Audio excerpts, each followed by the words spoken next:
Hello everyone, आप सभी student का स्वागत है मैथमेटिक्स के ऑनलाइन क्लासेस में।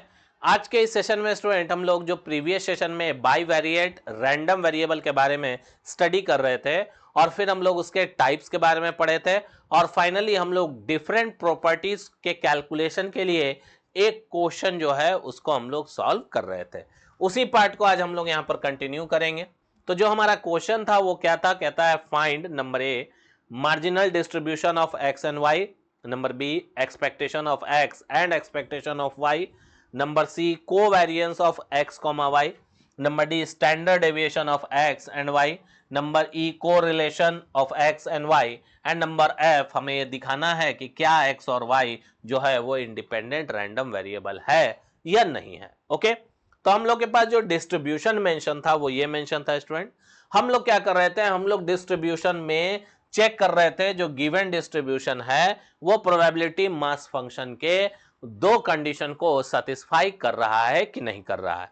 और हम लोग ये सक्सेसफुली देख लिए थे कि जो गिवन डिस्ट्रीब्यूशन है हमारे पास वो प्रोबेबिलिटी मास फंक्शन के दो कंडीशन को सेटिस्फाई कर रहा है। तो जब ये गिवन डिस्ट्रीब्यूशन हमारे प्रोबेबिलिटी मास फंक्शन के दो कंडीशन को सेटिस्फाई कर जाएगा तब हम इसे कहते हैं ज्वाइंट प्रोबेबिलिटी डिस्ट्रीब्यूशन। इसे हम लोग क्या कहेंगे, इसे हम लोग कहेंगे ज्वाइंट प्रोबेबिलिटी डिस्ट्रीब्यूशन। और हम इससे ये भी साबित कर सकते हैं कि चूंकि ये जो है एक ज्वाइंट प्रोबेबिलिटी डिस्ट्रीब्यूशन है यानी कि ये बाईवेरिएट का प्रोबेबिलिटी डिस्ट्रीब्यूशन है।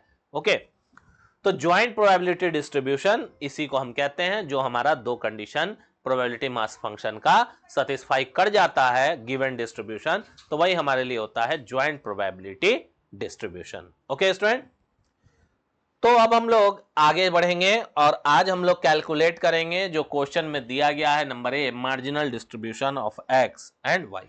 ओके, तो हम लोग सबसे पहले कैलकुलेट करेंगे मार्जिनल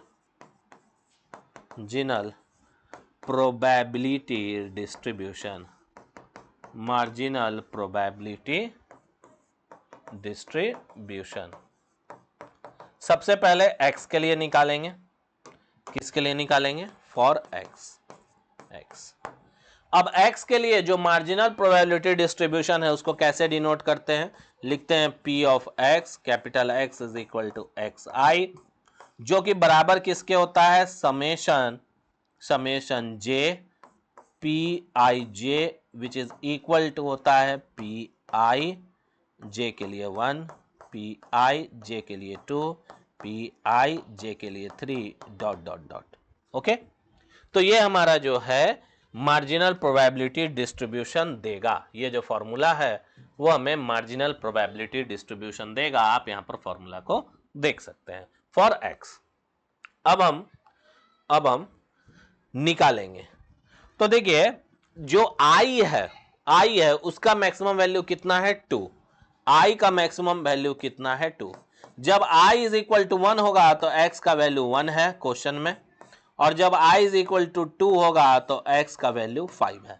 आप यहां पर देख सकते हैं जो हमारा गिवन डिस्ट्रीब्यूशन है उसमें i का दो ही value, i equal to 1, i equal to 2, और जब i इक्वल टू 1 है तो x का वैल्यू 1 है, और जब i इक्वल टू 2 है तो x का वैल्यू 5 है। और जो j का वैल्यू है वो मैक्सिमम कितना है? 3 है। j का वैल्यू मैक्सिमम कितना है? 3 है। तो जब यहां पर i का वैल्यू 1 होगा तो ये हो जाएगा p11, p12, p13, क्योंकि i के वैल्यू को बदलना नहीं है, j के वैल्यू को बदलना है। फिर जब i का वैल्यू 2 हो जाएगा तो ये हो जाएगा 21, 22 एंड 23। अब देखिए ये जो कैलकुलेशन है हम लोग पहले भी कहीं कर चुके हैं, P11, P12, P13 और P21, P22, P23। तो ये कैलकुलेशन कहाँ की है? देखो P11, P12, P13, P11, P12, P13 which is equal to 1/2, P21, P22, P23 which is also equal to 1/2। यानी कि दोनों का वैल्यू क्या आएगा? 1/2 एंड 1/2। अब इस मार्जिनल प्रोबेबिलिटी डिस्ट्रीब्यूशन को ऐसे शो नहीं करते हैं, इससे आपको मार्क्स नहीं मिलेगा। शो कैसे करेंगे? शो करेंगे हम लोग एक टेबल को बना करके। हम लोग एक टेबल बनाएंगे और तब जाकर के हम इसको शो करेंगे। P of x when capital X is equal to xi, okay, जब i इज इक्वल टू 1 होगा तो कैपिटल X का वैल्यू यहां पर लिखिएगा। यहां पर किसका वैल्यू लिखाएगा? कैपिटल X का, न कि आप i का वैल्यू लिख दिएगा। यहाँ 1 2 नहीं लिखाएगा, यहाँ कैपिटल X का वैल्यू लिखाएगा और यहाँ उसके corresponding probability, marginal probability distribution 1/2 and 1/2। Okay student, आगे चलते हैं। नेक्स्ट हम लोग को निकालना है y के लिए, फॉर y। ओके, नेक्स्ट किसके लिए निकालेंगे? फॉर y के लिए। तो जो y के लिए हमारे पास फॉर्मूला है वो क्या है? p of small y capital Y equal to small yj which is equal to summation i pij। यहाँ क्या करेंगे स्टूडेंट? यहाँ हम लोग i के वैल्यू को बदलेंगे, j का वैल्यू हमारा कांस्टेंट रहेगा। i के वैल्यू को बदलेंगे, j का वैल्यू हमारा कांस्टेंट रहेगा। i के वैल्यू को बदलेंगे, j का वैल्यू हमारा कांस्टेंट रहेगा। ओके, चल अब हम लोग कैलकुलेट करेंगे y इज इक्वल टू, अब yj का जो वैल्यू है उसको देखिए। yj कितना है? yj जो है उसमें जो j का वैल्यू है वो मैक्सिमम 3 है और i का वैल्यू 2 है। तो j का वैल्यू मैक्सिमम 3 है। अब जब j का वैल्यू 1 है तो y का वैल्यू -4 होगा। जब j का वैल्यू 2 हो जाएगा तो y का वैल्यू भी 2 है और जब j का वैल्यू 3 हो जाएगा तो y का वैल्यू 7 है।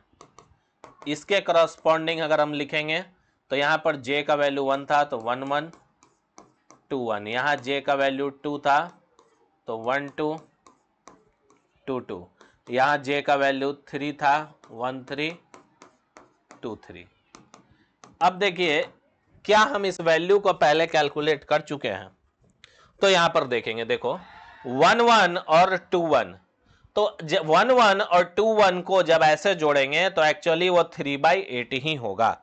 ठीक है, तो जो यहां पर देख रहे हैं 1 1 और 2 1, 1 1 2 1, 1 1 2 1 यही दोनों है 1/8 एंड 1/4, और जब उसको ऐसे जोड़ेंगे तो 3/8 ही आएगा।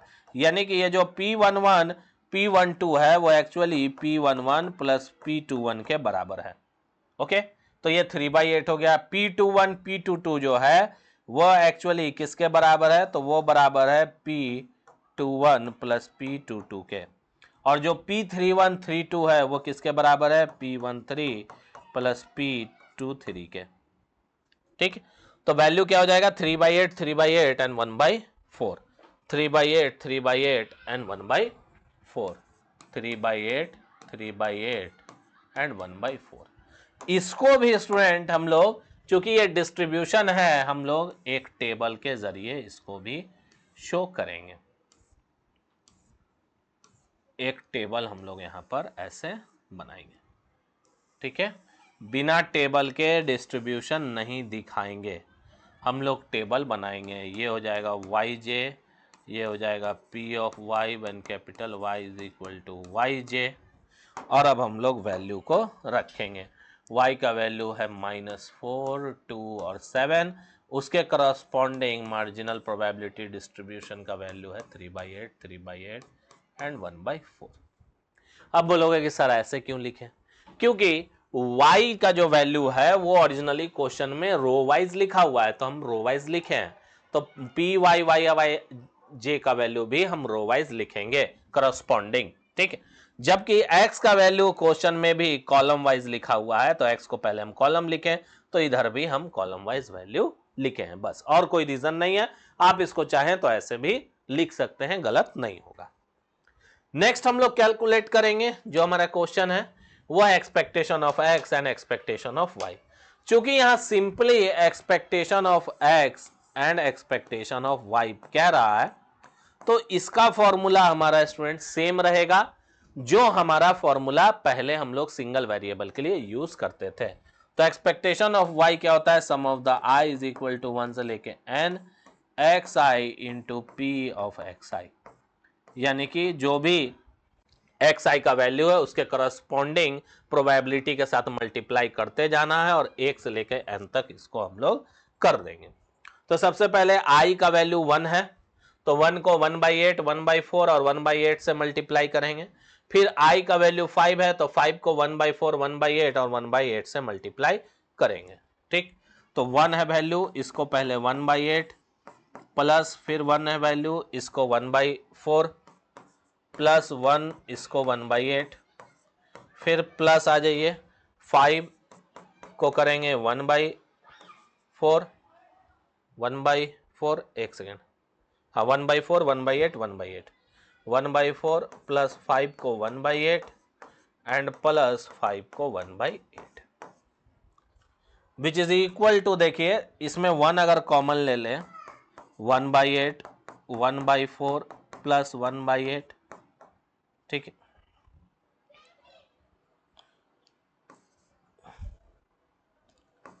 उसके बाद अगर यहाँ 5 को कॉमन ले लें, 1/4, 1/8 प्लस 1/8।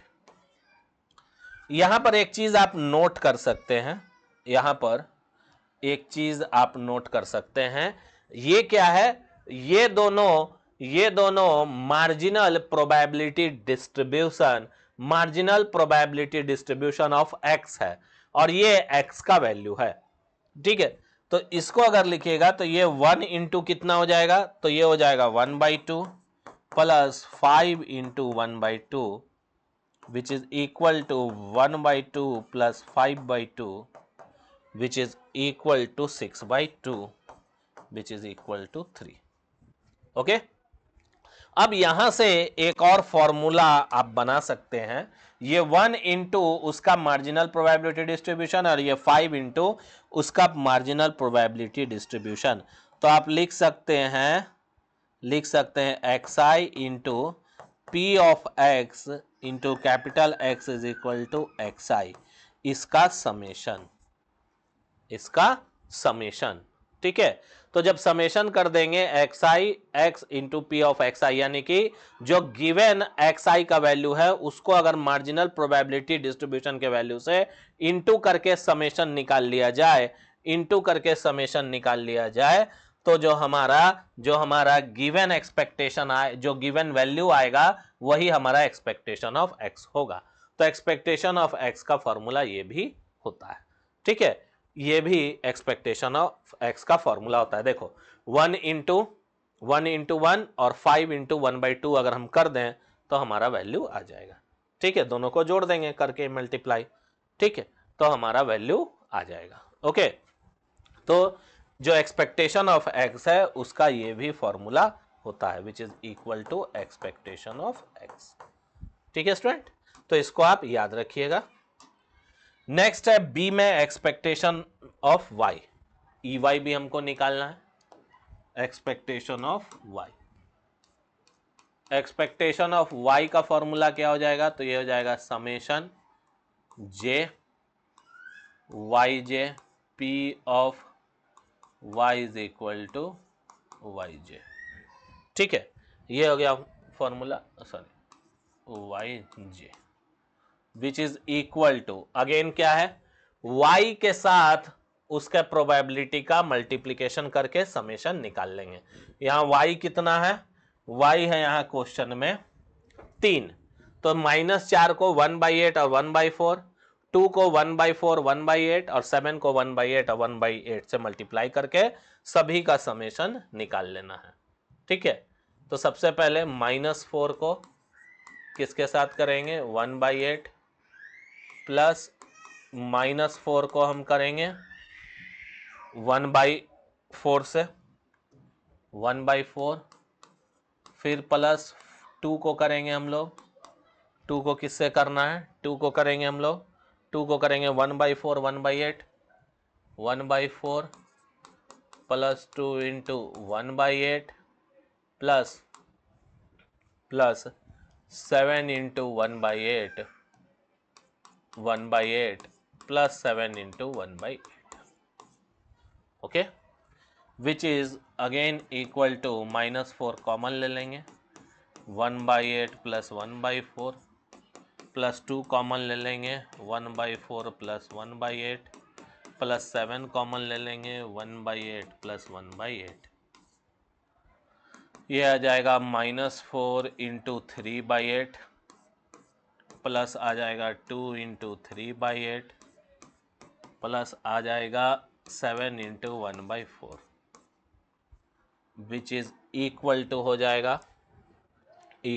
जाएगा यहाँ पर 4 ते 12/8 तो 4 तिहाई 12/8 3 दूना 6/8 7 कम 7/4 which is equal to calculate अगर आप इसको करते हैं तो ये वैल्यू आ जाएगा हमारा 1 के बराबर।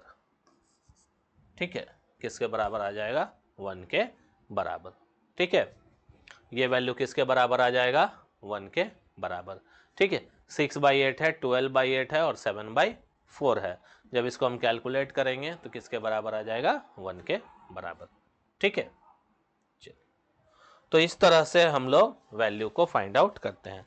अब देखिए यहां पर भी आप नोट कर सकते हैं कि जो एक्सपेक्टेशन ऑफ y है उसको हम लिख सकते हैं summation yj into P of y is equal to yj। ठीक है, इसके समेशन को यानी कि जो गिवन y है उसके करस्पॉन्डिंग उसका मार्जिनल प्रोबेबिलिटी डिस्ट्रीब्यूशन को जब आप इनटू करके सभी का समेशन निकालिएगा तब भी आपका एक्सपेक्टेशन ऑफ y कैलकुलेट हो जाएगा। ठीक, चलिए नेक्स्ट जो हम लोग को सॉल्व करना है स्टूडेंट वो क्या है, वो है हमारा कोवेरिएंस। हम लोग को कोवेरिएंस निकालना है। तो कोवेरिएंस निकालने से पहले हम लोग को सिग्मा एक्स सिग्मा वाई का वैल्यू चाहिए। सॉरी, कोवेरिएंस निकालने समय हम लोग को ज्वाइंट एक्सपेक्टेशन का वैल्यू चाहिए होगा। ठीक है, ज्वाइंट एक्सपेक्टेशन का हम लोग को वैल्यू चाहिए होगा। ओके, तो हम लोग कोवेरिएंस को निकालते हैं। तो कोवेरिएंस जो हमारा फॉर्मूला होगा नंबर सी में हम लोग को क्या कैलकुलेट करना है, नंबर सी में हम लोग कैलकुलेट करना है covariance of X comma Y, जिसका फॉर्मूला क्या होता है, जिसका फॉर्मूला यहां पर मेंशन किया गया है कि अगर हमको कोवेरिएंस निकालना है तो expectation joint expectation of X Y minus expectation of X into expectation of Y. ठीक है, तो सबसे पहले हमको ज्वाइंट एक्सपेक्टेशन निकालना पड़ेगा। तो कोवेरिएंस के लिए हमको क्या चाहिए, ज्वाइंट एक्सपेक्टेशन चाहिए एक्स वाई का, उसमें माइनस कर देंगे mu of x into mu of Y, और जो mu of x into mu of Y है ये हमारा इंडिविजुअल एक्सपेक्टेशन है एक्स एंड वाई का, एक्स और वाई का इंडिविजुअल एक्सपेक्टेशन है। तो सबसे पहले हम लोग क्या निकालेंगे, सबसे पहले हम लोग निकालेंगे joint expectation of x and Y.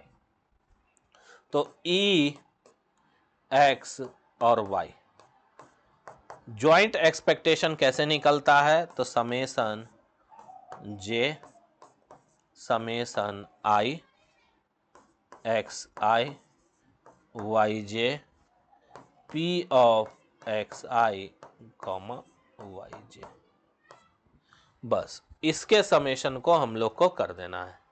जब हम इसका समेशन कर देंगे तो हमें क्या निकल जाएगा, हमको निकल जाएगा joint expectation of x and Y.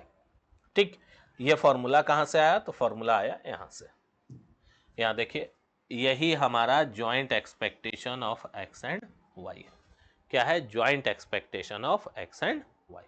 ठीक, तो इस तरह से हम लोग फॉर्मूला को यूज करेंगे। ठीक है, चलिए अब हम लोग ज्वाइंट एक्सपेक्टेशन निकालते हैं।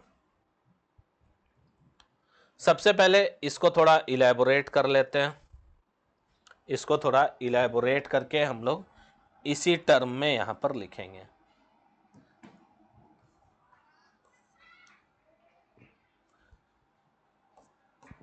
देखो सबसे पहले i और j का वैल्यू जो है उसमें से किसी एक वैल्यू को स्टेबल रखेंगे और दूसरे वैल्यू को बदलेंगे। तो सबसे पहले मान लो हम i के वैल्यू को स्टेबल रखते हैं और j के वैल्यू को बदलते हैं। तो x1 y2 y1, ठीक है, x1 y1 into probability of x1 comma y1 plus x1 y2 probability of x1 y2 plus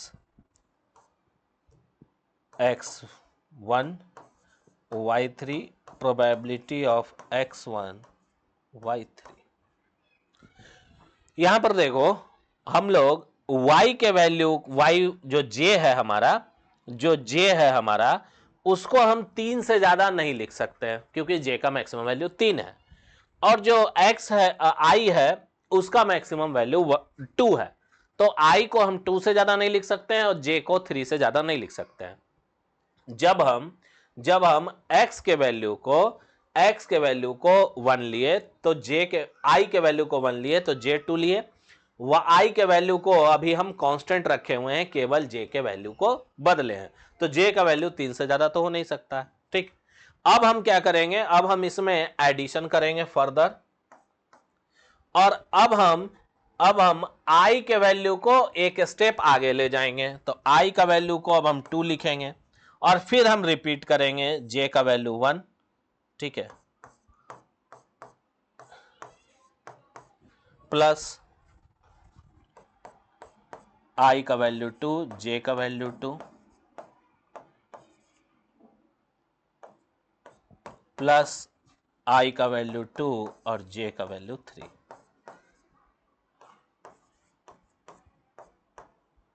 ठीक है, ये हो गया। ओके, तो इस तरह से आपको निकालना है। ठीक है, इस तरह से आपको वैल्यू निकालना है। अब देखो यहां ऐसा नहीं करना है कि इसके बाद फिर y के वैल्यू को कांस्टेंट रख रहे हैं और x के वैल्यू को बदल रहे हैं, क्योंकि उसका कोई मतलब नहीं होगा, क्योंकि आप एक ही टर्म को बार बार सेम मल्टीप्लिकेशन करते रहेंगे। ठीक है, उसका यहां पर कोई मतलब नहीं रहेगा। ठीक है, तो आपको एक ही बार करना है, x के वैल्यू को एक बार कांस्टेंट, i के वैल्यू को कांस्टेंट रख के j को बदल दिए। ठीक है, और उसके बाद सेकंड में फिर i के वैल्यू को कांस्टेंट रखें और j के वैल्यू को बदलें, क्योंकि i 2 वैल्यू ले सकता है इसीलिए i को 2 बार हमको बदलना पड़ा, और j हमारा 3 वैल्यू ले सकता है, तो करस्पॉन्डिंग i के साथ जो j आएगा वो 3 ही आएगा, उससे ज्यादा बड़ा नहीं आएगा। अब इसके वैल्यू को हम फाइंड आउट करेंगे। तो इसका वैल्यू है क्या एक्चुअली, ये तो ये क्या हो रहा है, तो ये इस तरह से हो रहा है। यहां पर टेबल में गौर करेंगे। ठीक है, टेबल में इसको गौर करेंगे। X I is equal to 1 और j इज इक्वल टू 1, यानी कि -4 इंटू 1 और इंटू उसका करस्पॉन्डिंग प्रोबेबिलिटी 1/8। फिर x इज इक्वल टू 1 और y इज इक्वल टू 2, यानी कि 1 इंटू 2 और फिर उसका प्रोबेबिलिटी, ज्वाइंट प्रोबेबिलिटी उससे मल्टीप्लीकेशन, फिर x इक्वल टू 1 y 7 और ज्वाइंट प्रोबेबिलिटी से उसका मल्टीप्लीकेशन, फिर उसके बाद i इज इक्वल टू 5 और y इज इक्वल टू -4, दोनों का इंटू, फिर into 1/4, 5 into 2 into 1/8 plus 7 into 5 into 1/8। यही चीज हम लोग यहां पर लिखे हैं, यही चीज को हम लोग यहां पर लिखे। अब इसका वैल्यू कैसे रखेंगे, तो इसका वैल्यू होगा इक्वल टू अब हम लोग x का 1 और y का 1 लेंगे। तो x का 1 और y का 1, x का 1 1 है और y का 1 जो है -4 है। ठीक है, तो 1 इंटू -4, 1 इंटू -4 इंटू उसका प्रोबेबिलिटी 1/8 प्लस, ठीक है, plus 1 into 2 1/4, 1 into 2 into 1/4 plus 1 into 7 into 1/8 हो गया 1/8। अब 5 into -4 into 1/4, 5 into -4 into 1/4 plus 5 into 2 into 1/8। Okay, 5 into 2 into 1/8, plus 7 into 5 into 1/8 plus 7 into 5 into 1/8, ये हो गया हमारा वैल्यूज। अब इसको लिखेंगे -4/8, 2 एकम 2/4, 7/8, 5 चौका 20 -20/4 प्लस 5 दूनी 10/8 प्लस 7 5 जा 35/8। ओके स्टूडेंट, अब इसको जब सॉल्व करिएगा तो ये आ जाएगा 3/2 विच इज इक्वल टू 1/0.5। ठीक, तो ये आ गया मेरा एक्सपेक्टेशन, ज्वाइंट एक्सपेक्टेशन EXY।